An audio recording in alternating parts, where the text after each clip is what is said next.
માર્કેટમાં મળે એના કરતાં પણ એકદમ ટેસ્ટી, સુપર સ્પોન્જી અને હાઇજેનિક રીતે બનાવેલા આ વાટી દાળના ખમણની રેસીપી ચાલો તમારી સાથે પણ શેર કરું।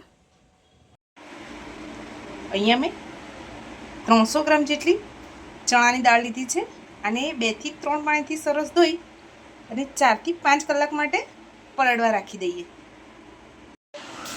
હવે આપણે આમાં પાણી ઉમેરી દઈશું અને 4 થી 5 કલાક માટે પલળવા દઈએ। 4 થી 5 કલાક થઈ ગયા છે દાળને અને એકદમ દાણો તૂટી જાય છે। હવે આપણે થોડી થોડી દાળને એક મિક્સર જારમાં લઈ અને ક્રશ કરવાની છે। દાળ થોડી થોડી લેવાની છે એટલે સરસ રીતે પીસાઈ જાય। આપણે આમાં પાણી કેવું કંઈ ઉમેરવાનું નથી। આપણે આ રીતની ટેક્સચરવાળું બેટર તૈયાર કરવાનું છે। હવે આપણે આને એક અલગ બાઉલમાં નીકાળી લઈએ।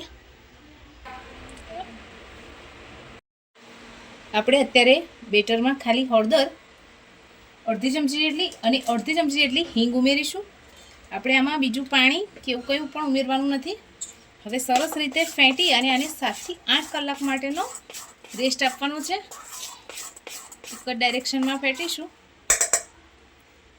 હાથની મદદથી જ ફેંટીશું જેથી સરસ એકદમ ફ્લફી ટેક્સચર આવે આનું। અત્યારે ગરમી છે એટલે સરસ આથો આવી જશે। મીઠું કે એવું કંઈ પણ અત્યારે આપણે ઉમેરવાનું નથી।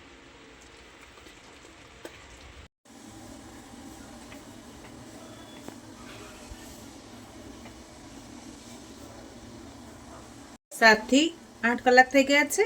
બેટરમાં આથો પણ સરસ આવી ગયો છે। હવે આપણે 1 ચમચી આદુ અને મરચાંની પેસ્ટ ઉમેરીશું। બધું સરસ મિક્સ કરી લઈશું।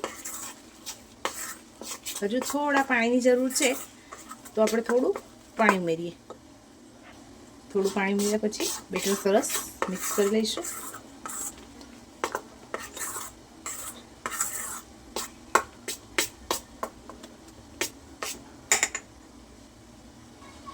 સ્વાદ પ્રમાણે મીઠું ઉમેરીશું।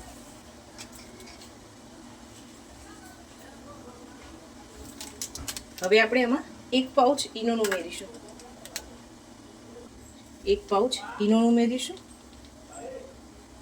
એને એક્ટિવેટ કરવા આપણે ઉપરથી 1 લીંબુનો રસ ઉમેરી દઈશું। હવે હાથની મદદથી સરસ ફેંટી લઈએ એક જ ડાયરેક્શનમાં। સરસ રીતે મિક્સ કરી લેવાનું છે। પહેલેથી ગ્રીસ કરીને રાખેલી થાળીમાં આપણે બેટરને પાથરી લઈએ। પ્રીહીટેડ ટોકળિયામાં આપણે આ ડીશને રાખી લઈશું। હવે 10 થી 15 મિનિટ માટે આને બફાવા દેવાના છે। થઈ ગઈ છે।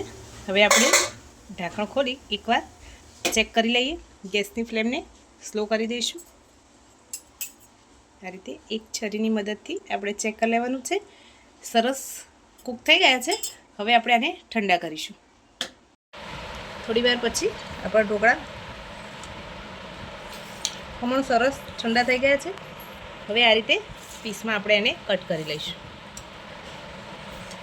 જે સાઈઝના કરવા હોય એ રીતે કટ કરી લેવાના છે।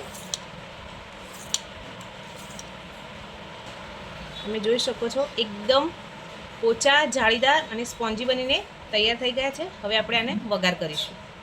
ગેસ ઉપર વઘાર્યું રાખી દીધું છે। એમાં આપણે સિંગ તેલ ઉમેરીશું।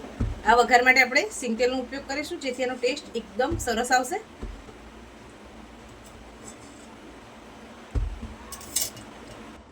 તેલ સરસ ગરમ થઈ ગયું છે। હવે આમાં આપણે રાઈ ઉમેરીશું। આમાં રાઈનું પ્રમાણ થોડું વધારે રાખીશું। હવે કટ કરીને રાખેલા લીલા મરચાં ઉમેરી દઈએ। ગેસની ફ્લેમને લો કરી દઈશું। હવે વઘારને આપણે આ રીતે ખમણ ઉપર રેડી દઈશું। ઉપરથી લીલા ધાણા ઉમેરીશું।